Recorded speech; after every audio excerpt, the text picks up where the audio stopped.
Thanks, mate. I remember, it was 2006, but I remember reading. Do you remember blogs?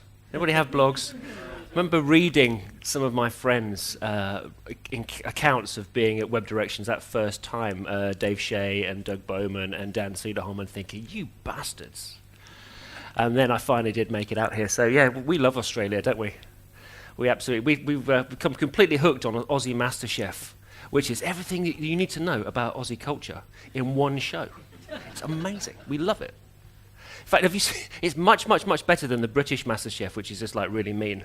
And the South African MasterChef, no disrespect to any South Africans, but that show has things that people shouldn't eat on it, really.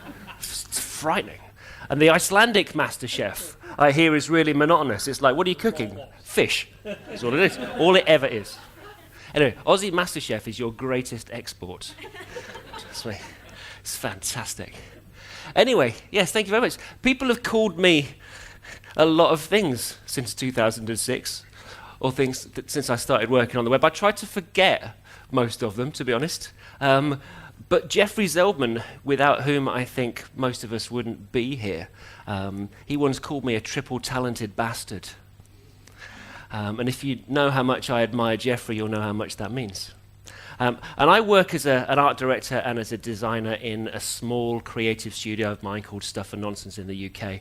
And we spend our time designing work for clients and for screens. In fact, as my friend Brendan Dawes once said about himself, we make fillings for rectangles, which I thought was a really nice way of putting it. And I've been designing for the web for most of my working life, so it feels like I know the medium pretty well. And I've seen it change in ways that go far beyond what we now see on screen. And beyond the emergence of those web standards that Jeffrey Zeldman championed, and beyond the rise of mobile and the challenges that we face with responsive design. And at the same time, I'm watching our industry mature into something that's very different from the almost joyfully naive creative designer's playground that it was when I started. Because it's now a place where designers rub shoulders with developers and researchers and scientists and user experience professionals. And much of what's changed has been for the better, I think. And our combined knowledge and our experience and this growing maturity of how we approach what we do, that has in many ways led to a better web. Because we've made a web that's now much more accessible and flexible and responsive to users' needs as much as to devices of all kinds. But as proud as I am with what we've achieved, I do look at today's web design with a growing sense of dissatisfaction. Almost a melancholy, because for everything that we've gained, I fear that there's something that we're losing.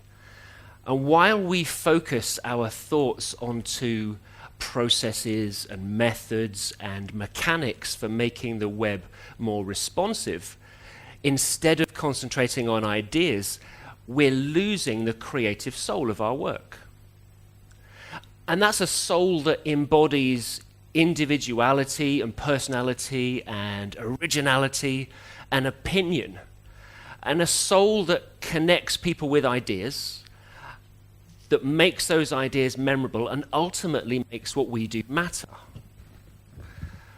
I fear that our designs lack energy and spontaneity because we're thinking too early and then too often about the consequences of failure. And because of that, we're creating a web which is full of really safe designs because we're driven by the need in just some of us for predictability or for repeatability or reliability. And we're creating a web where design rarely dares to stray beyond the boundaries of established conventions.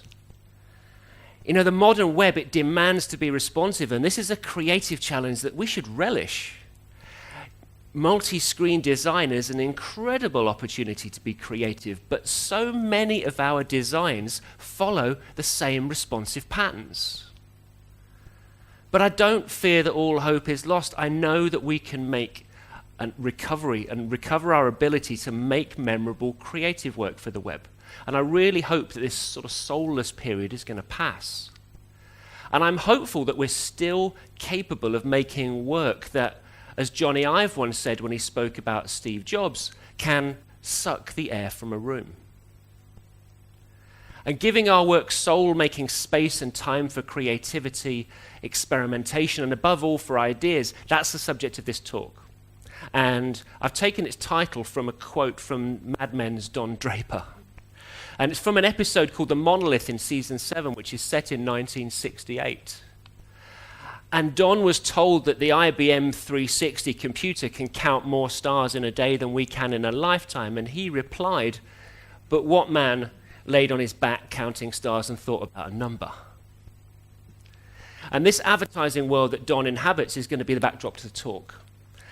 Because I believe that advertising is one place where we can look for the soul that we're missing. It's also a place where we can learn as much about clear and concise communication, reduction, simplification as we can in what many people now call user experience. Now, I find advertising absolutely fascinating, but I do know that not everybody shares my enthusiasm. Now, as somebody that studied fine art, I believe that the job of solving our biggest problems should be as much for artists as it is for designers or for engineers. So I'm also a sucker for an artist's quote as much as I am for advertising. However, Banksy, the artist, he doesn't share my fondness for advertising. And he wrote, "People are taking the piss out of you every day. They butt into your life, take a cheap shot at you, and then disappear. They leer at you from tall buildings and make you feel small. They make flippant comments from buses that imply you're not sexy enough and that all the fun is happening somewhere else. They're on TV making your girlfriend feel inadequate. They have access to the most sophisticated technology the world has ever seen, and they bully you with it. They are the advertisers, and they're laughing at you." And there is this common perception that advertising is an industry that routinely interrupts you when you least want interrupting, regularly attempts to sell you products that you neither need nor want, and then lies to you while it sells. The writer and the humorist Stephen Leacock once wrote, "Advertising may be described as the science of arresting the human intelligence long enough to get money from it."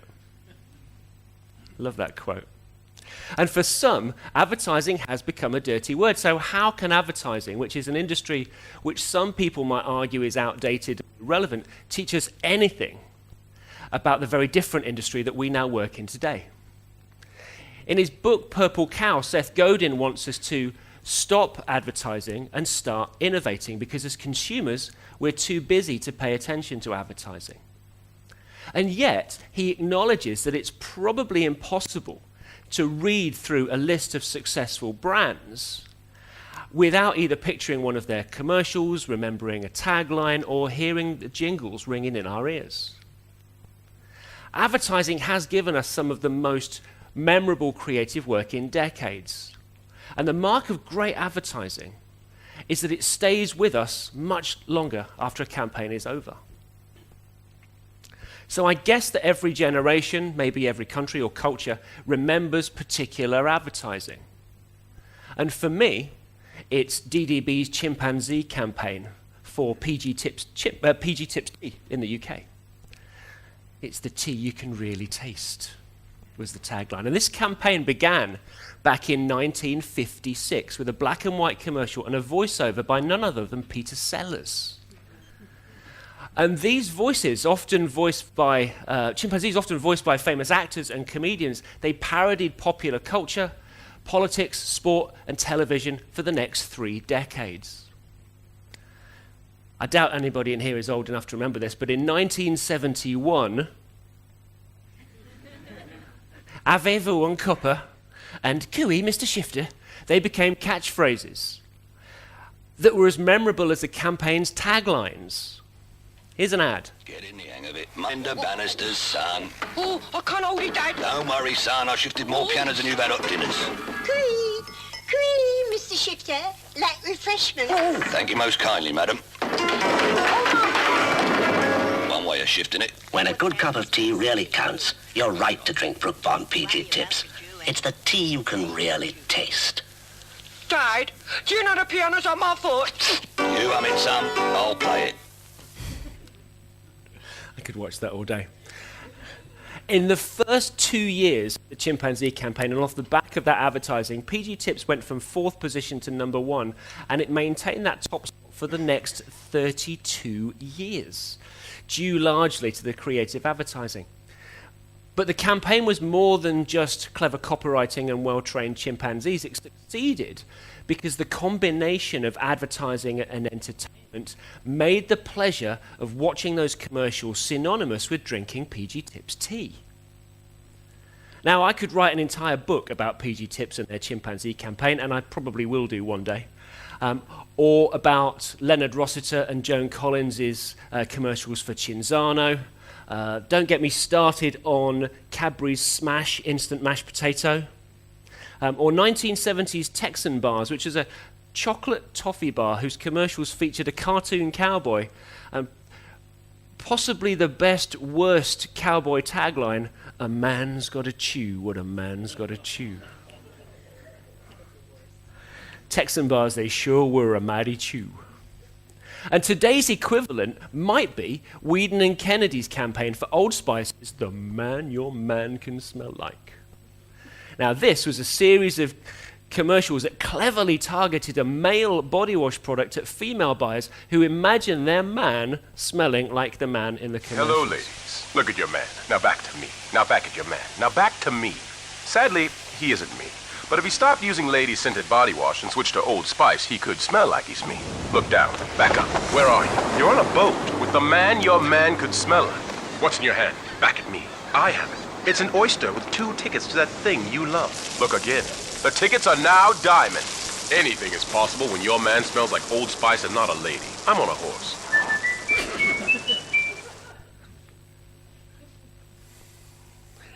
Now, some people confuse advertising with misleading people about a product.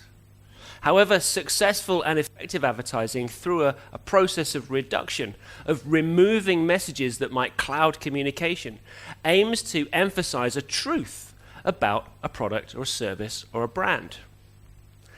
Now, DDB's famous campaign for the VW Beetle, the campaign that effectively invented the modern advertising industry, wasn't just memorable for clever copywriting or distinctive art direction, but because it told the truth about VW's product. The Beetle was noisy and small, but it was also well-built and reliable, and that was the truth. DDB's advertising didn't hide it, and the customers responded to that and the messages that the advertising conveyed. And this being the post-war period, they also responded to VW's carefully constructed messages about the Beetle's size and economy. A Beetle was a smart choice, and people aspired to feeling smart about choosing one. So in many ways, the ad said, this car is smart and individual like you. And successful advertising always provokes an emotional response in us as consumers. And as Don Draper said in the first ever episode of Madman, advertising is based on one thing: happiness. And you know what happiness is? Happiness is the smell of a new car. It's freedom from fear. It's a billboard on the side of the road that screams reassurance that whatever you're doing is okay, that you are okay. Now, Old Spice's "The Man Your Man Can Smell Like" commercials, they say nothing about the product itself, apart from the fact that it doesn't smell lady-scented. They also knowingly play on the idea, the fact that advertisers and the audience know that their product will not turn men into Uzziah Mustafa. Believe me, I have tried. And I would argue that Old Spice also told the truth about what it thinks many women consumers were thinking. They want their man to smell and look like Isaiah. Leonard Rossiter, Joan Collins, and the Cinzano advertisers, they told the truth too. Just like Rossiter's character, Cinzano was pretending to belong to a higher social class. And for 30 years, PG Tips owned the truth about tea. Drinking a cup of PG Tips makes people happy. And all these campaigns conveyed messages about the products that they advertised, and they did it with charm and personality and wit that's so vital in making creative work memorable. Now, while we can all probably point to a memorable commercial like PG Tips or a poster campaign or a magazine ad, can you, in all honesty, point to as memorable a website in recent times? Now, I can think of many websites that are well presented and easy to use. They might be a triumph of user experience, technically competent, but few that are going to be remembered for years to come. So what do you think that is? Why are so few websites memorable? Why do so few bear their souls? What can be the reasons? Could the design processes that we've come to rely on, particularly in relation to responsive design, have hindered our creativity? You know, our modern web design magazines are full of advice about process and techniques and tools, but very little about creativity, about humanity or ideas. Could our emphasis on human-to-computer interaction mean that we forget the importance of human-to-human communication? Does our reliance on research and testing mean that we're just delegating decision-making and abdicating responsibility for our designs? And has our current preoccupation with user experience methodologies meant that we're less willing to take risks? Have we become so fixated with designing digital products that we've forgotten that the web is actually a medium for communication outside of applications? You know, much of what I read today amplifies the voices of data-driven design over ideas-led design. And I believe that all these factors have combined to create an environment that produces work that, while it's aesthetically pleasing, well-considered and technically accomplished, is still somehow lacks the emotional appeal that's as important as functional abilities. In April of 2012, a List Apart magazine published a letter to a junior designer by product designer at Twitter, Kenneth Bowles. You might have read it. And in it, he makes his case for young or new designers to slow down, think things through, and to temper their passions. Slow down, he said. You pluck an idea from the branch and throw it onto the plate before it's had time to ripen. And he went on. Perhaps your teachers exalted the idea as the gem of creative work, taught you that the idea is the hard part. I disagree. Ideas aren't to be trusted. They need to be wrung dry and ripped apart. You know, when I read his words, and I thought about the junior designers that Kenneth was writing to, I imagined design as it might be in some dystopian future, where there's so little time for an idea to blossom before it gets crushed under the boot of user experience. You know, when Kenneth wrote, "In time the distinction between idea and iteration will blur and eventually the two will become one," I just heard the words of George Orwell. Power is in tearing human minds to pieces and putting them together again in new shapes of your own choosing. You know, like Winston Smith's character at the end of 1984, I just imagine the junior designers that Kenneth was writing to as disheartened and demoralized. So I did feel compelled to respond, as you might imagine. And I wrote a different letter to a junior designer, one that I hoped would inspire rather than depress those same junior designers, because I wanted to tell them that there can be a future where their energy and enthusiasm will make a difference. That they mustn't forget that it's ideas that matter the most, because without them, there'll be nothing. I wanted to tell them that you cannot turn a poor idea into a brilliant one by iterating.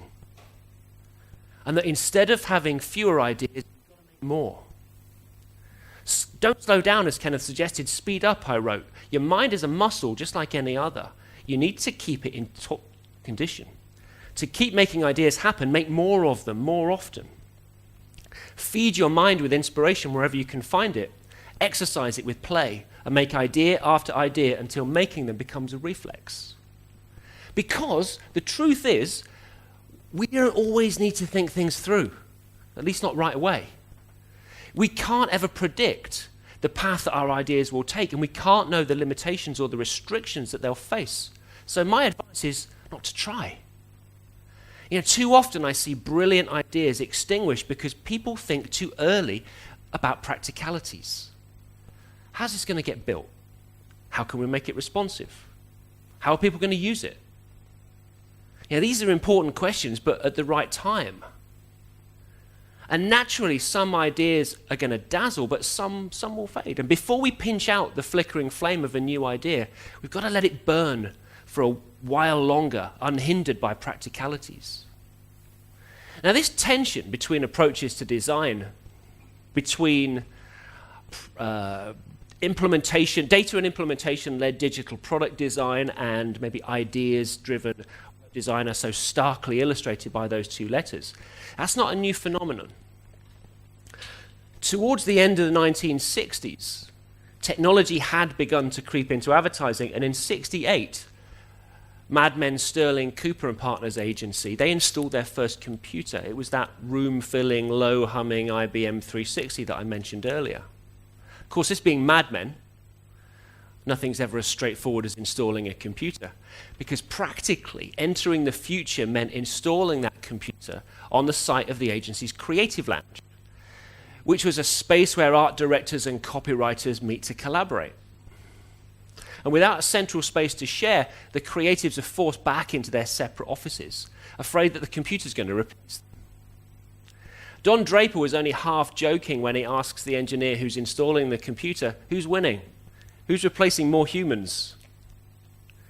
A new partner, Jim Cutler's vision for SC&P. That's in stark contrast to Don's. In the final episode of the season, Jim says, I know what this company should look like. Computer services. This agency is too dependent on creative personalities. We need to tell our clients we're thinking about the future, not creative hijinks.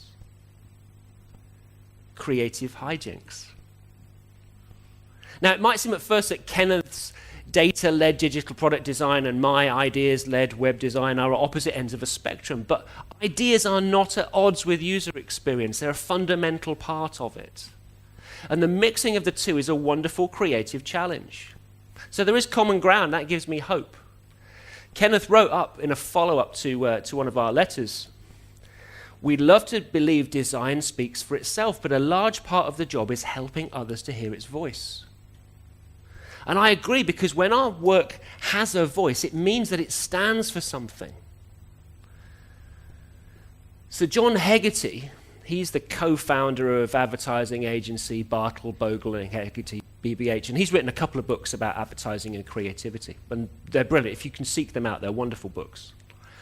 And in Turning Intelligence into Magic, Hegarty wrote, it's essential for a creative company to have a point of view, a philosophical foundation for their work. And a point of view is an essential part of design. Like the best art, the best design must stand for something. So we should ask ourselves, what does my work or my company stand for? What are our principles? And we must stand behind our work because we believe in it. Not because our point of view has been evolved through iteration or been validated by user testing or driven by research. I guess I'm simply proving advertising legend David Ogilvy correct when he wrote in his book that creative people are stubbornly allergic to research.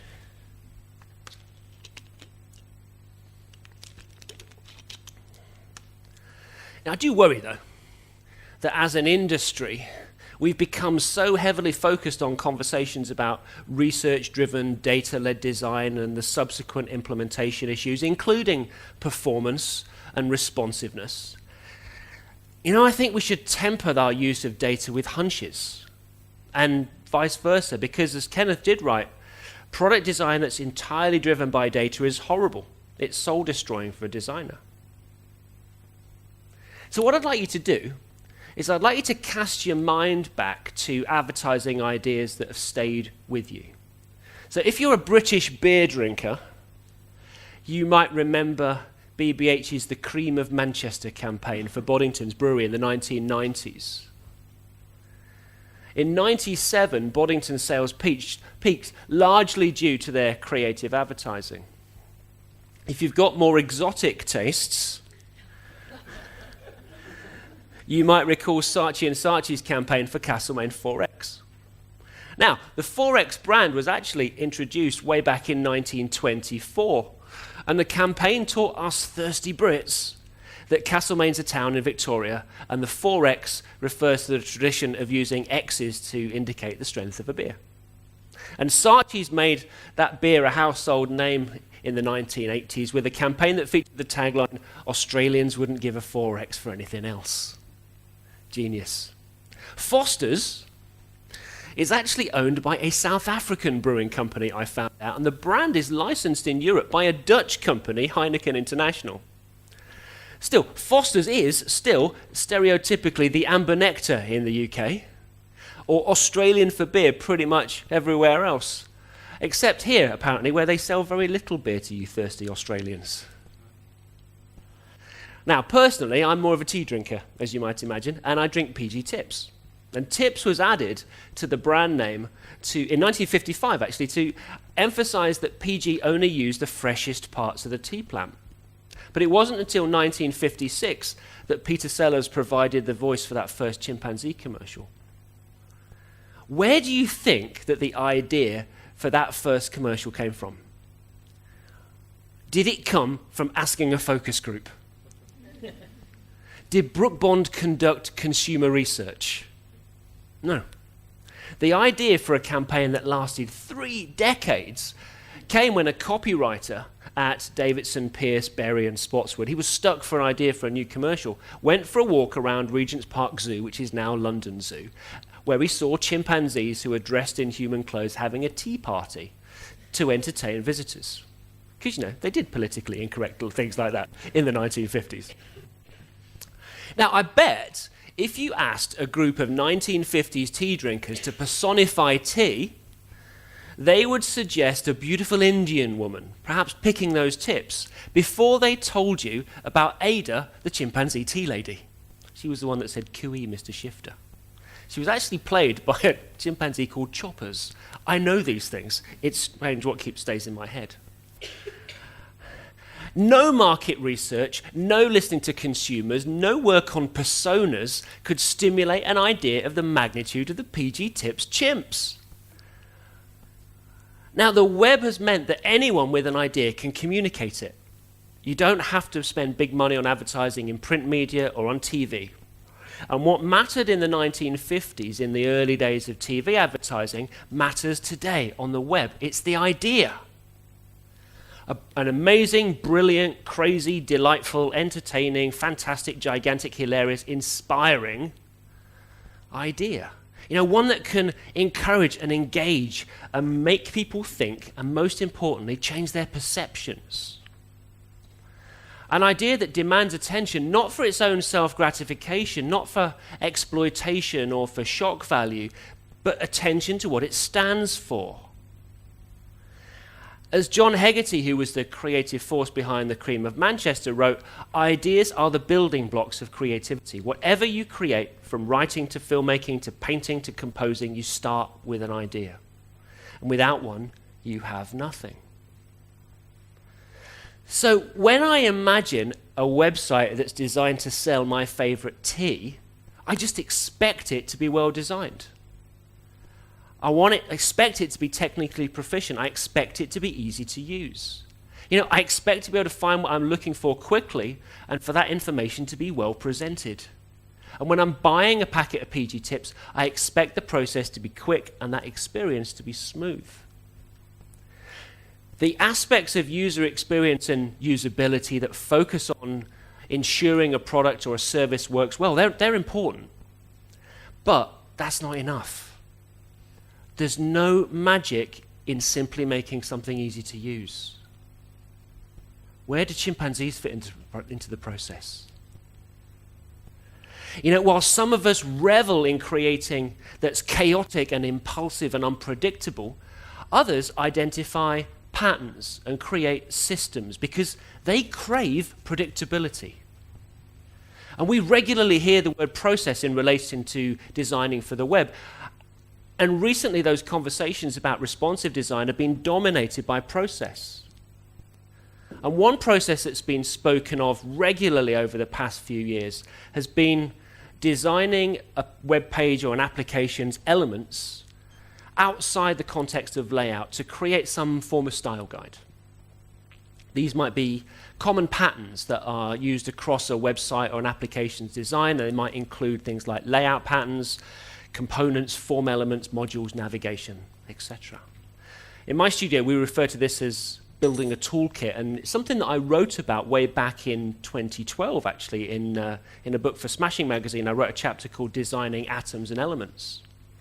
And I gave this combination of typography and color and texture in the absence of layout and name, and I called it atmosphere because it describes the feelings that are evoked by color and texture and typography. And you might think of atmosphere in different terms. You might call it feel or mood or maybe visual identity.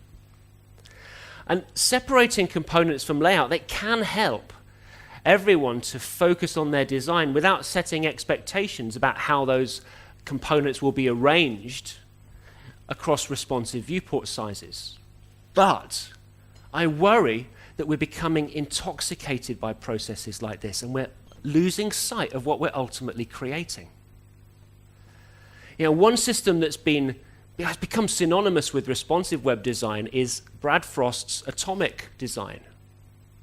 And he describes it as a methodology used to construct web design systems. And that methodology, it even has a tool pattern lab, which is used to create atomic design systems. And Brad first wrote about atomic design a couple of years ago, and he said, lately I've become more interested in what our interfaces are comprised of and how we can construct design systems in a more methodical way. Now, Brad's inspiration for atomic design was chemistry's periodic table. And although I can't think of anything less creatively stimulating, I can imagine someone who's driven to make the creative process predictable finding some form of comfort in the atomic design process. And not everyone's been convinced about abstracting design the atomic design way, though. Mark Boulton wrote about his concerns, and he said conformity and efficiency have a price, and that price is design. That price is a feeling of humanity, of something that's been created from scratch. What I described is not a design process, it's manufacturing. It's a cupcake machine churning out identical cakes with different icing. But they all taste the same. So I think it's really important to remember that creativity can never be, almost by definition should never be, as predictable as manufacturing. We can't and we shouldn't attempt to rationalize creativity by turning it into a process. You know, creativity is so often chaotic. You might go for a walk and you might get an idea. You might take a shower and you might get another one. Ideas come when we least expect them. So enjoy ourselves and laugh, and above all, have fun. David Ogilvy wrote in his book, Ogilvy on Advertising, make it fun to work at your agency. When people aren't having any fun, they seldom produce good advertising. So get away from that computer or the notebook or your sketchbook and get inspiration from the world around you. Look at the world from a different perspective every day.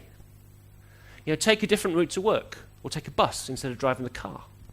Or maybe just don't show up at all. Go spend the day at the cinema, or maybe at the zoo, watching chimpanzees. Now, I can imagine some of you are wondering, if creativity is so chaotic, how can it work within a disciplined business framework? And we see other people answering that question by formalizing their processes into a workflow.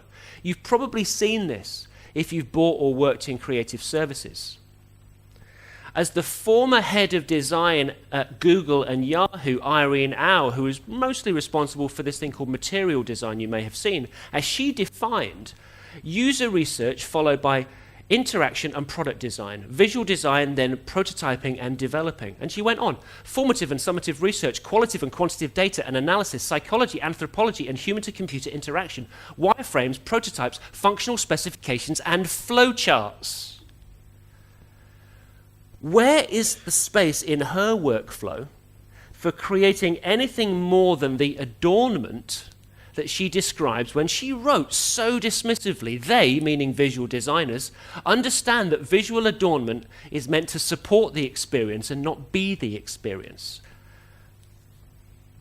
Now, Irene's assessment of creativity shocks me. She wrote recently about whether to hire a visual designer, and she said, hire a visual designer on a freelance basis who can create the look and feel of a site, deliver a style guide, and work with your front-end engineering team to build the visual assets into a front-end library that then makes it easier for developers to create UI that's consistent. Is it any wonder why Irene and others have such a dismissive opinion about how designers work when we are so busy promoting processes like atomic design? You know, a process is a tried and trusted method we've used to make something we've done before. But what's the point of following a formula? A formula will lead to a predictable but an ordinary result. And who wants to make something ordinary? Put your hands up. Now, I know that the answer lies somewhere on a curve between chaos and process, so that our creativity is not limited in any way by the parts of the process that we adopt. Now, David Ogilvy, I've mentioned him a couple of times, he was a strong advocate of long written copy. And he wrote ads that contained more words than actually you'll find in many of today's pocket guide style books about web design. In Ogilvy on Advertising, he wrote, all my experience says that for many great products, long copy sells more than short. And he cited one successful advertisement for Merrill Lynch in the New York Times that ran to 6,450 words. His agency, Ogilvy and Mather, they made an ad for US Trust that contained 4,500 words. Another for World Wildlife Fund, which was 3,332 words. And Ogilvy wrote, advertisements with long copy convey the impression that you have something important to say, whether people read the copy or not. Now, this runs counter to what many people would expect, particularly on websites. But Ogilvy was clearly from a school of advertising that believed that the more facts you tell, the more you sell. Now, things changed in the late 1950s with DDB's widely cited Think Small and Lemon ads for Volkswagen of America. Here's the body copy from Think Small. It's a famous ad written by a guy called Julian Koenig. Count how many selling points there are.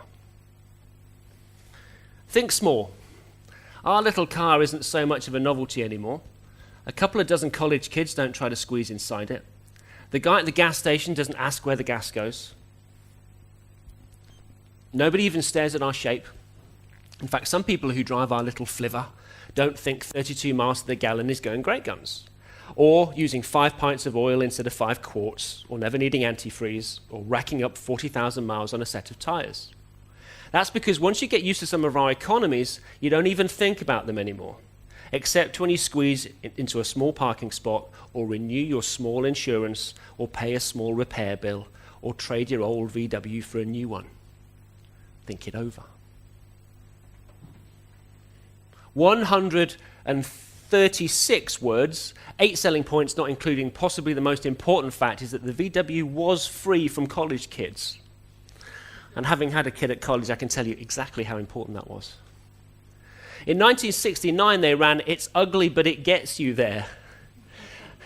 Tagline, photo of the Apollo 11 lander and a VW logo. There were more classic taglines. I love some of these. "It makes your house look bigger."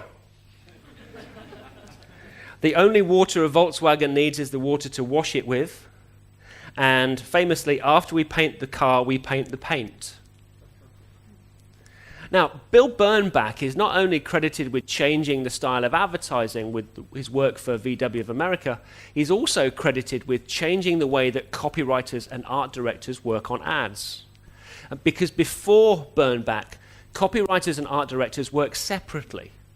Copywriters would write the copy for an ad and then they'd send it to an art director who worked in another department to add the visuals. Does that sound familiar? And Bernbach had a theory that if art directors and copywriters worked together inside a creative team, they'd produce better advertising. And he was proven right. Because out of these creative pairings, his agency produced some of the most iconic work of that period. And throughout the decades that followed, Bernbach's creative teams of art directors and copywriters, they remained at the center of advertising. But a copywriter's role changed, and while imaginative headlines remained important, long copy then became unfashionable, and the emphasis in advertising shifted towards the visual and away from long passages of written copy. And copywriting focused on reduction, and writing a tagline meant using as few words as possible. And I think today, copywriting matters more than at any time since Ogilvy's era, because on the web, we need copy that's effective from 140 characters in a tweet through to a Facebook message, an email newsletter, and up through long-form web content. So designers like me, we need to either write copy or we need to work very closely with the copywriter throughout all stages of a project. Copy shouldn't be an afterthought. We shouldn't just add it to already designed page templates. Because thinking about words, that can be a catalyst for new ideas, and it can help us to develop better strategies. You know, for years, we've complained about waiting for clients to provide us with content. And then we complained some more about what we eventually received. You know, why are we surprised by a lack of quality and a client's lack of writing skills? Because although they may know their business inside out or their product better than anyone else, that doesn't necessarily give them the skills to write. You know, why do we expect someone who works in finance or manufacturing or a service to be good at writing advertising copy? Communicating through copy, that's as creative a task as creating color palettes or designing with type or working with layout. And we, our agency, we now think of writing copy at the center of everything that we design, because it helps us develop deeper relationships with our clients than when we just work on the design alone. And we get to know the clients better, we get to know the businesses in more detail. And it's why today we know more about Drupal development and health and safety inspections and pension planning than we did a year ago. You know, we think about headings as how they define content's hierarchy and create structure within body copy, just like an information architect would. You know, for us, this is as much part of user experience process as devising personas and making wireframes. Now, an art director's role has also changed as these new medias have emerged, and just as it did as the advertising industry moved from print-based work to embrace television, we've seen a similar change demanded by the web. And one of the biggest issues facing art direction on the web today is that so few people understand what it is and how it might differ from design. So if you ask a web designer what they think when they hear the words art direction, many people are going to mention a trend for producing individually designed blog posts, or God forbid, the art direction use case of responsive images. If anything was named badly, it's that. Now, there are overlaps between creative direction, art direction, and design, so it shouldn't come as much of a surprise when people use those kind of terms interchangeably. Designers can and sometimes do art direct, and art directors can design, but the role of an art director is different from the role of a designer. Art directors provide a concept, and designers provide ideas and expertise to implement that concept.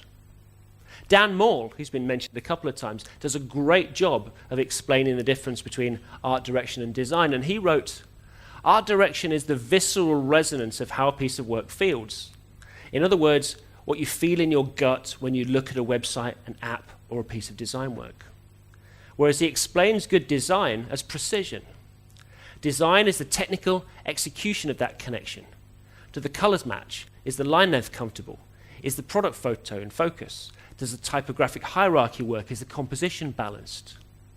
And we need the skills of a designer when we create the look, but the feel, that requires the skills of an art director who can ensure that those messages don't get lost through design.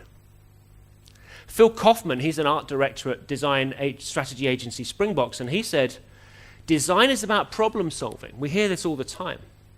Whether you're an art director or designer, the two roles differ in that the designer is more concerned with execution, while the art director is concerned with the strategy behind that execution. Now, on the web, we've become so fixated with problem solving and execution that our work has lost the creative soul that I spoke about. As Dan Moore explained, art direction brings clarity and definition to our work. It helps our work to convey a specific message to a particular group of people. Art direction combines art and design to evoke a cultural and emotional reaction, just like advertising. Without art direction, we're left with dry, sterile experiences that are easily forgotten. And much of the work that I see on the web today is exactly as Dan describes. It's dry, it's sterile. And I partly blame a lack of art direction for this lack of soul. But I also blame our fixation with the mechanics of user experience design. You know, Irene Au, her list of UX skills includes only user research, interaction and product design, visual design, prototyper, web developer, and front-end developer. Where is anything approaching the role of art director in her list of UX talent? Why is art direction on the web so rare? Jeffrey Zeldman himself, he comes from an advertising background in New York, and in 2003, Zeldman wrote, on the web, art direction is rare, partly because much of the work is about guiding users rather than telegraphing concepts, but also because few schools teach art direction. And then he went on. Talented stylists continually enrich the world's visual vocabulary. The bad news is we're decorating instead of communicating. Stylists, decorating, visual adornment, just like Irene Au described 11 years later. So I think that art director and designer Stephen Hay, he can sum up the importance of art direction for us when he wrote, good design is pretty, but good design based on a solid concept will help make your sites much more effective and memorable, especially when compared to the competition. And many of the agencies I still deal with today, they favor the types of creative teams that were established way back in the 1950s. The web is significantly more complex medium to work in than print, so we need a variety of people with an even wider variety of skills on our teams today. So there may be less of a requirement for a traditional copywriter-art director pairing, but there is a requirement to bring people with diverse skills together. Maybe an art director, a writer, developer, UX specialist. So they can all collaborate in ways that traditionally art directors and copywriters did. You know, if we want our work to be memorable, we need them and others working together. But this is a significant change. For many agencies, they still structure their businesses on departmental lines. But in a creative organization, we need people to be familiar with each other's work so that they can feel comfortable enough to share ideas and maybe take some risks. So in conclusion, much of what's changed since I began working on the web has been for the better. You know, in many ways, we've made a better web, and I am proud of what we've achieved. But in other ways, I'm dissatisfied because for everything we've gained, we're losing something else. And that something is soul. But I am hopeful that not all's lost. We can make work that's memorable if we focus as much on creativity as we do on implementation. If we amplify conversations about ideas as much as we do about process. And if we create processes that promote creative ideas from the very beginning, and if we remember the importance of art direction. If we can make spaces for people with diverse skills to work together in creative teams. If we can remember all those things, if we can embrace creativity over predictability, we'll give our work back what it, we, and the work itself deserves, and that's its soul. So thank you very much for listening.